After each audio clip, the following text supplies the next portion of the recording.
You know, as the lists have gone up on the board, they first started putting up damaged structure lists, and they were only putting up what a representative of the Office of Emergency Management had physically mapped.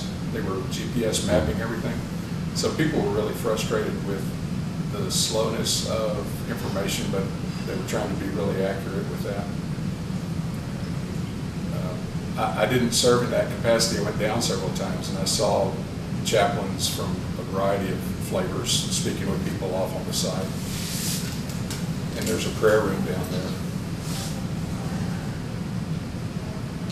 We had care teams from the United Methodist Church working at Bastrop Middle School the day after the fire started at the shelter. Mm-hmm.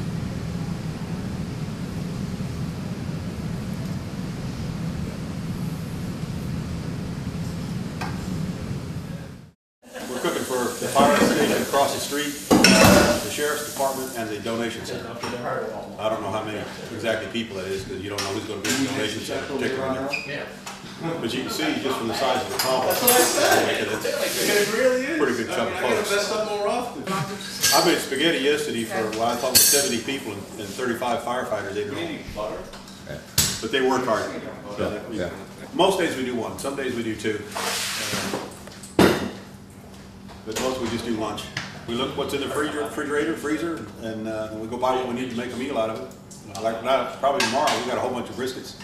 So probably tomorrow we'll be cooking briskets.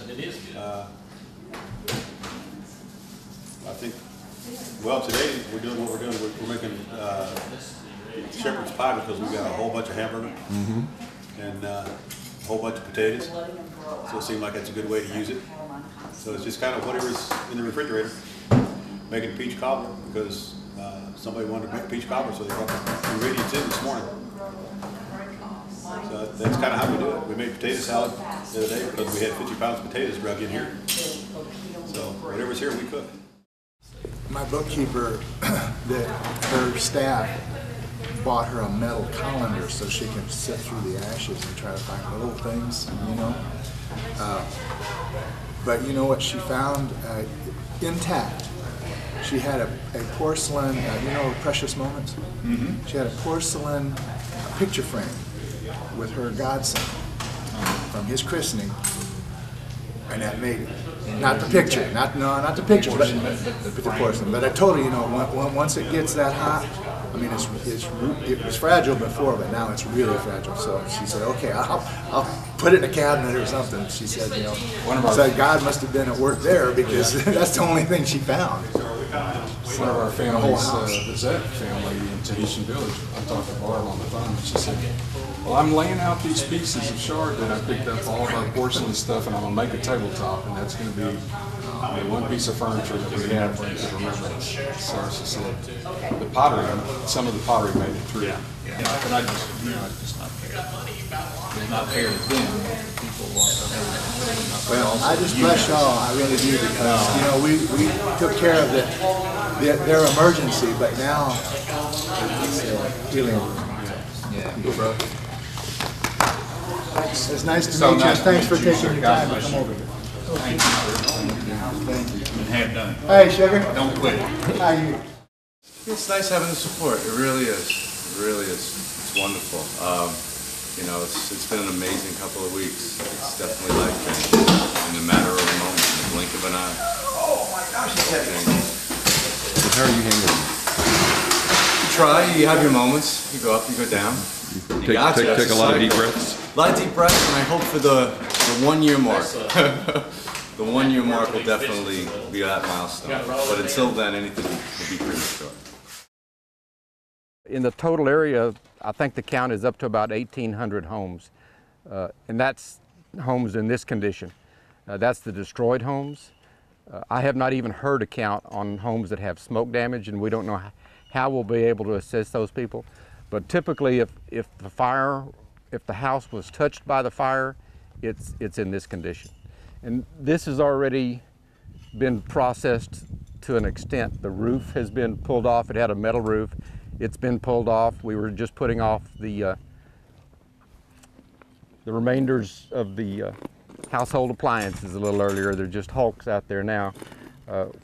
we just kind of cleared the site of hazards first. We got all these little, look like a spider web of electrical wires, and just get those out of the way for trip hazards. And now it's just a matter of trying to identify locations where something of value might exist that we can just try to let them touch it and process the loss that they've suffered. It's immense. We'll be here in this relief phase for weeks, and you know, we don't even start to think about recovery stage yet, about reconstruction and that. We'll be looking for volunteers to come in and help the families process their loss. We have some tables already up in here because our large adult Sunday school class meets in here. We just kind of shifted things around and started receiving, and then a couple days later, it seemed like every 4 hours or so, you're reshaping the game kind of how it would work, and so that's what we did. And Beverly, that's here, has been here.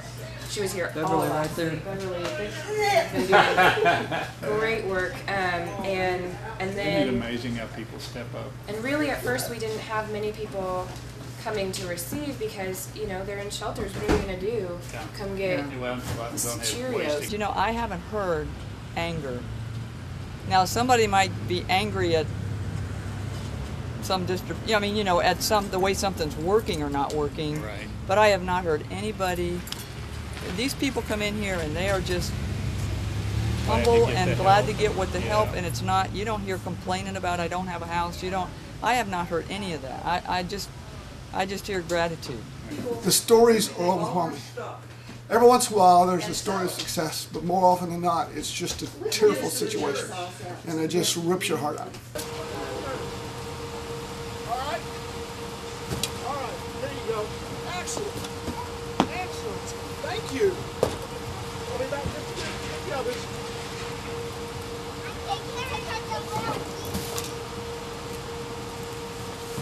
And it changes day to day, again, because people are in different phases. Some people still aren't in their homes. Some people have a home to go back to, and they just want to fill the fridge. And they're definitely real cautious about what they do and don't take, thinking there are more people coming after me.